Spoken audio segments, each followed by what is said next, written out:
గత కొన్ని రోజులుగా తెలంగాణ రాష్ట్రానికి సంబంధించి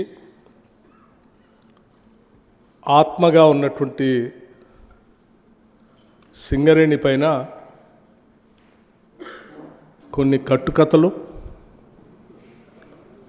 కొన్ని రాతలు, కొన్ని లేఖలు, కొన్ని రివ్యూస్, అంతిమంగా ఈ సింగరేణిలో పనిచేస్తున్నటువంటి దాదాపు 42,000 మంది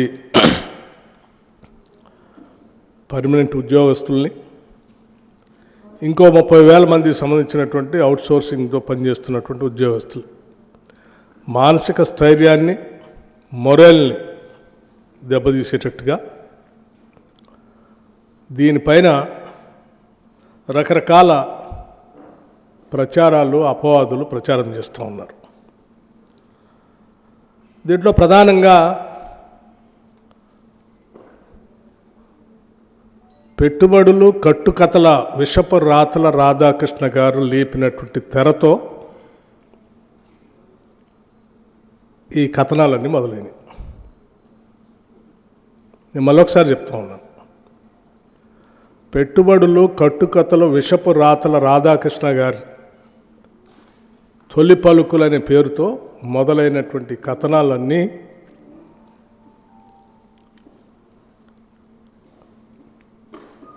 ఒక తప్పుడు ప్రచారం, రాష్ట్ర ప్రభుత్వం పైన కావాలని నిందలు మోపటం, ఊహాగానాలతో కూడినటువంటి కథనాలు రాయటం, ఆ కథనాల్ని అల్లిపుచ్చుకుంటూ రోజుకు ఒక కథ వండి వార్చటం ఈరోజు జరుగుతూ ఉంది.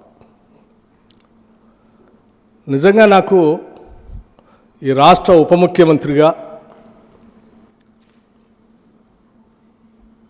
ఈ ప్రజల యొక్క సంక్షేమాన్ని, పాలనని, ముఖ్యంగా సింగరేణి సంబంధించిన ఆస్తుల్ని కాపాడాల్సినటువంటి వ్యక్తిగా వీటన్నిటిని చూస్తూ ఉంటే